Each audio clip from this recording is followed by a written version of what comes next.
Sobari.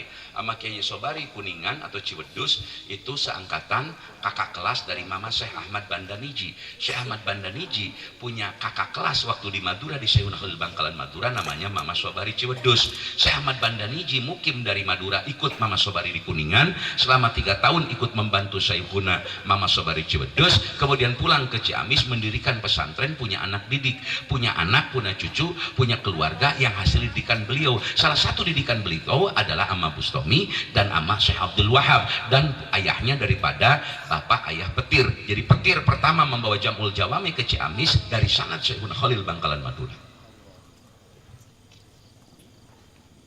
Apa yang dilakukan ulama-ulama dulu sama Keresek ke sama Syekh Ahmad Satibi Gentur?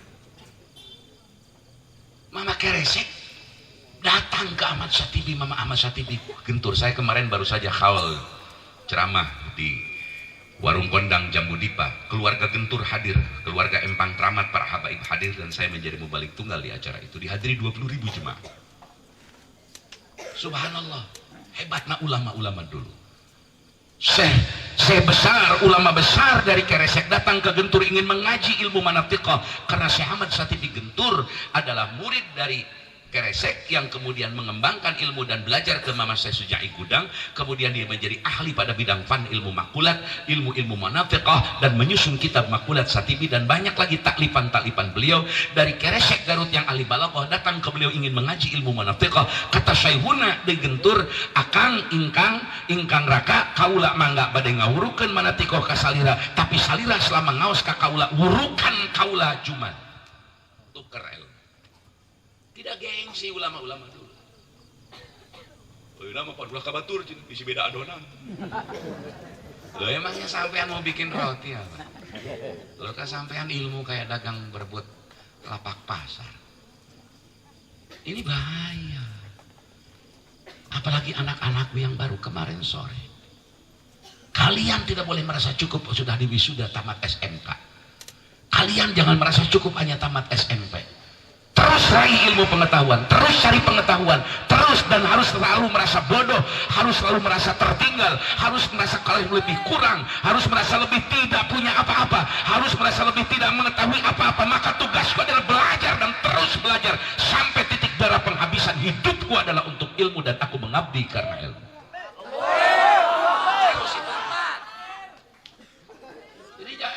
Masya Allah, sampean kok baru tamat SMK sudah kayak sarjana, sudah merasa cukup. Apa meneng sampean mau jadi apa?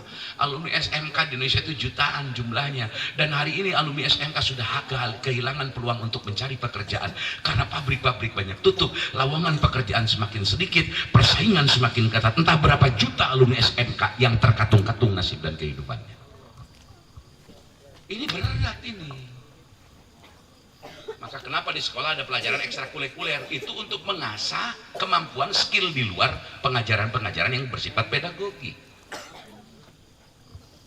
Sugan bae sanajan tamat SMK tapi mampu bikin kue bolu rasa tai mek. Itu artinya ekstrakurikuler. Ekstrakurikuler namanya. Masya ya Allah ya Karim. Mari bersama-sama Bismillahirrahmanirrahim. Kalau orang sudah merasa cukup atas ketidaktahuannya, maka dia tidak akan tahu arah dan kompas kehidupannya. Di masa mendatang, hidupnya akan dipenuhi penyesalan. Hanjakal baheula teu ngaji, teu kuliah, teu sakola, teu neangan keahlian, karasa geus kolot mah. Penyesalan di waktu mau modar. Hati-hati. Penyesalan yang paling menyesakan itu adalah penyesalan kebodohan. Beda jeung boga jodoh. Dulu di sekolah pacarannya sama si A, surat menyurat. Pas sudah dewasa menikah dengan si B. Padahal si A lebih cantik ketimbang si B, atau si A lebih ganteng ketimbang si B, tapi berjodoh dengan si B. Duh hanya kalau baheula teu ka si eta. Pas panggil di jalan geuning si eta nu geulis jadi goreng patut kos ini nih. Si eta nu kasetna jiga aki-aki, angere nu geulis menurut dikasih bae baheula ti pati geulis. Hanjakal itu hanya sementara saja. Aya peluang pagawean. Kita tidak daftar, teman kita daftar, dia masuk di pekerjaan tersebut. Kita tidak daftar, duh hanjakal, tapi tidak akan lama karena masih ada peluang lain untuk memperoleh kehidupan. Tapi Anda menyesal karena kebodohan, sepanjang hayat engkau akan merintih dan meradang karena kebodohan. Hati-hati. Penyesalan karena bodoh menyia-nyiakan waktu untuk belajar itu seumur hidup ngaganggaran. Ya, jelema nu boga ilmu jeung teu boga ilmu beda dendek leumpang nage. Loyog nage beda. Nu beloon beda leumpang. Jadi hitung ku batur leumpang. Tapi yang punya ilmu, sekalipun dia orang kaya, dia pengusaha, dia pejabat, kan boga ilmu beda. Deng-deng. Orang punya kekayaan, tapi dia nggak punya ilmu. Ada orang punya ilmu, jangan bicara punya ilmunya bari kaya, cacak tuh bekaya, gini boga ilmu mah, eta nu beunghar teh deng-deng. Deng-deng. Ada penghormatan, ada responsibility yang cukup luar biasa. Karena ada daya medan magnet dari pengetahuan, komo ilmu agama. Masya Allah. Maka saya berpesan kepada para wisudawan, saya tidak ingin menyebut alumni, karena kalian belum menjadi alumni. Nggak ada itu alumni-alumni kalian. Kalian bukan usia alumni, kalian usia masih harus mencari pendidikan. Betul? Jadi yang tamat SMP, teruskan di SMK di sini. Yang tamat SMK cari kuliah di luar tapi sambil mondok di Miftahul Ihsan sambil mengabdi di pesantren. Jadi jangan dulu mencetak alumni, saya nggak suka itu. Karena aku 3 tahun nih jadi alumni, sudah gablok kok. Pertama ada alumni di pesantren itu, guru besar kami Ki Ishaq Farid Cintawana, sa Jawa Barat Kakarak Iji Cintawana. Karena masternya Cintawana. Sampai Mama Kudang nyebut lari jala fitasik ila Ishaq Farid. Eueuh lalaki nu bisa ngaji wal Ki Ishaq Farid. Dia paham, dia hafal kutubus sittah. Dia paham 3 bahasa asing. Banyak murid dia menjadi ulama besar karena dia seangkatan Syekh Bagus Ahmad Bakri Sempur, seangkatan Syekhuna Khalil Ilyas Cibentan. Murid-murid besar jadi ulama-ulama besar, termasuk Wa Ajeng Manon Jaya. Subhanallah. Dia bikin alumni.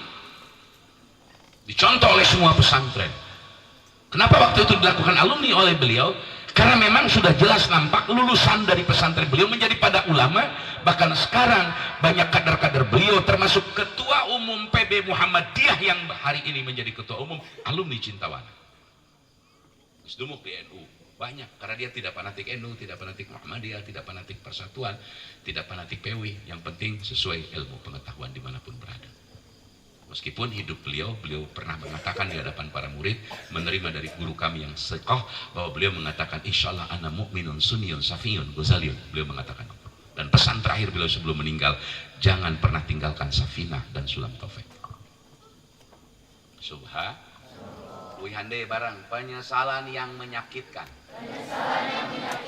yang tidak berujung, mageresel kana hate, menyayat ke dalam kolbu, mengiris-ngiris sembilu, adalah menyia-nyiakan waktu untuk mencari ilmu dan pengalaman hidup.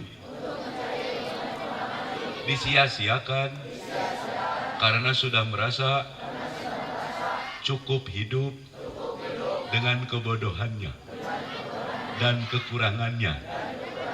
Padahal masih ada waktu untuk belajar.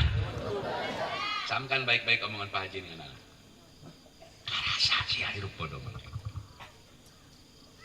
Ayah awewe tepati gelis. Maaf saya sebut tidak terlalu cantik karena dibanding my wife is amazing. Dibanding istri saya tentu cantik istri saya. Tapi ada sahabat saya dulu di pesantren tidak cantik, tapi luar biasa. Di pesantrennya dia jago, juara ke-1 Fatal Mu'in. Tepati gelis. Saya tidak berani menyebut jelek ya, teman, tidak cantik dibanding rata-rata santri ya waktu itu. Kan biasanya anu tepati gelis sok rajin ngaji. Jeung sok lila mah santrena sebab teu dicirian ku batur. Eta lamun kiai neangan pamajikan geulis eta kualitas ilmuna biasana teu pati loba eta teh. Lamun hayang neangan nu berilmu mah ulah neangan geulis teh. Nu geulis teh mah santai 2 tahun geus aya nu nyusul. Ini sahabat saya di Kerawang. Jadi waktu pesantren di kakak saya Kiai Haji Obay Hasan Basri yang terkenal ahli teologi tauhid. Saya teman saya ini orang Tangerang. Eueuh nu ngalirih, eueuh nu hayang nyuratan. Tapi menghafal mutolaah ilmu, masya Allah. Beberapa tahun sekitar 15-12 tahun lebih lah saya ketemu. Make mercy, salakina beunghar, bari boga pasantren, salakina eleh ngaji, kumaha memang, kumaha lebih pintar batal pamajikanana. Salakina kasep, naik bari beunghar, bari ajengan. Eta bojona teh di pasantren nu bogoheun saurang-urang. Bayangkeun. Karena jangan ceritakanlah kalau yang pinternya laki-laki nggak usah diceritakan. Kiai-kiai yang tekun di pesantren belajar ilmu rata-rata di Jawa Tengah, di Jawa Timur, gus kiai-kiai walaupun mohon maaf tidak setampan saya. Ya saya ini termasuk laki-laki yang ganteng di pesantren. Makanya ngajinya nggak terlalu pinter karena terlalu banyak pacar di pesantren. Dan sudah sering dipaksa kiai untuk ngawinin anak-anak kiai. Ya, sudah terlalu sering saya. Sehingga tidak sungguh-sungguh ngajinya ya. Makanya yang pas-pasan wajahnya beruntunglah kalian di pesantren gitu. Ya, kalau Anda ganteng ya Anda biasanya tidak betah di pesantren dan selalu ingin cepat punya istri karena lo bodoh-bodoh. Jadi kelebihan dan kesusahan, kekurangan orang ganteng itu babari lo bakaboko sehingga